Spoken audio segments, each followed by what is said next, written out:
Hi, I'm Terry from Bed and Biscuits Boarding and Training Facility. This is Fasa. Forget how old, but about a year old, I think, or something like that. Here for the basic training. He's done really well. Basically going to do about 4 different exercises: the heel on leash, the sit stay, the down stay, and the recall. I'm going to use hand signals as well as verbal commands through all the exercises. When we return, we'll start out with the heel on leash. Okay. With the heel on leash, I like to start out with a dog on a sit. The hand signal to sit is bring your hand up like that. Tell him to sit. Okay, I got a 6-foot leash. This is this is probably even 5 foot, but 5 or 6 foot leash. I'm not using any kind of collar. I tried a prong collar. I tried different collars. He kind of started rebelling early when he came here to, so what I started using was just this regular leash. I just got it wrapped around his neck. Nothing. If he'll listen to this, he'll listen to pretty much anything you put on his neck, so that'll be good. And he does really well. Every once in a while he could use a stronger collar, but I find that it causes more problem with him than it does, gets him more upset than it does if I just make him listen with this. So, okay, through all this, the heel exercises, it's going to be at my left side. I like to start out with him in a sit. So what you're going to do is you're going to walk up, tell him to sit, and as you take your first step walking, he should walk along beside you.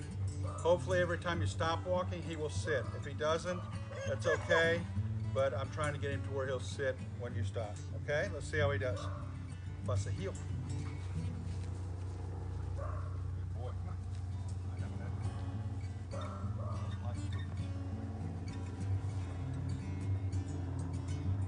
Good boy.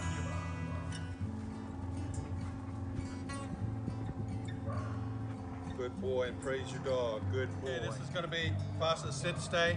Again, the dog is at your left side. Hand signal to sit. Next hand signal you're going to use is put your hand in his face and tell him to stay. As you go out to the end of your leash, reinforcing the word stay. And you're only going to stay out there for 3 or 4 or 5 seconds and then return. Don't release him till you get all the way back in this position. Okay? 3 to 5 seconds is good for now. I can stay out there a lot longer than that, but you start out with 3 to 5 seconds when you get home, and you can work it up to a lot longer lengths of time after you've done it a bunch of times. Okay, come on.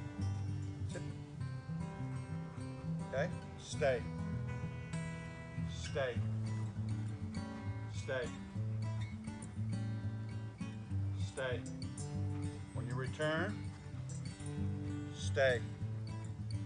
Exercise finished and praise your dog. Okay, Fasa's down stay has come a long ways. He was really bad at it at first. He didn't want to get down. That's the most submissive state, so he didn't want to get down and stay there and let me walk away, but he's gotten a whole lot better now. And let's see how he does. Ready, Fasa? Always start out with him at a sit.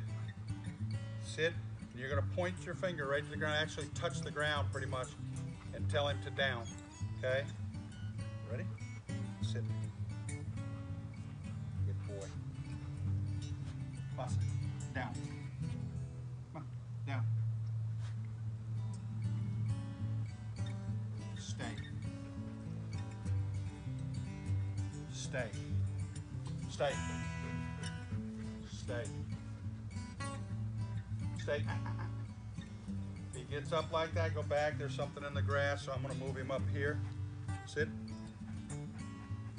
And do it over. Still something back there he's thinking about. Okay, sit. Down. Come on, down. Fast. Down. Stay. Stay. Stay. Stay. Stay. Stay. Exercise finished. Sit.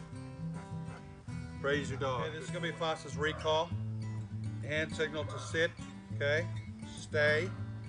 And then as you walk out to the end of your 6-foot leash, reinforce the word stay. And then you're going to turn and face him. And the last hand signal you need to learn is bring your hand to his chest. And he should come. Tell him to use his name, tell him to come. And he's really concerned about the grass tonight. Anyway, tell him to come, and he should come to you, hopefully sit at your feet. Trying to get him used to where when you call him later on off leash, he'll at least come to you. I'm trying to get him to come to me and sit at my feet. Let's see how he does. Ready? Sit. Stay. Reinforce the word stay as you leave. Stay. Stay. And to call him, Fasa, come. Exercise finished, and praise your dog. Good boy. Okay, for a conclusion, Fasa's done really, really well. Like I said earlier, if you use any kind of collar you want, it's got to be more aggressive than this little bitty leash wrapped around his neck. So if he's listening to this, he should listen to anything else as good or better. So if you're taking him to somewhere out and about and you want him to really, really listen, and you think it's going to be a lot of distractions, I would use something more aggressive than this, because if he really starts pulling, you can't do much about this or with this. But the prong collar, he didn't like that too much. When I started to reprimand him with it or to really do the training with it, he started to rebel, and I thought, you know what, if he's going to listen to this better, why not do this? So he's done really well with it. In and out of doorways, I put him in a sit, good boy, stay. I open up the door and go through it first. Of course, he's on a leash. And then I do a recall, tell him to come, and he'll come to me, you know, after I've already walked through the door. It's kind of good, so when you're at home, you know, he doesn't rush out in front of everybody through the doorway. He waits till last. He's still got a ton of energy, but I didn't want to take the spirit out of the dog and really do it too hard. So I did little by little by little. He really aims to please. He's a real sweet dog, but he's got tons of energy. And he's bonded to me, loves me to death, but he's just young yet, and he's got tons of energy. He needs to get out and really run and do what he can to run some of it off, which I try to let him do here. He's got my grass right down to nothing but dirt out here. But he's been really good. And later on, after he grows up some more, if you want to bring him back for the off-leash training, we can do that. So thank you very much.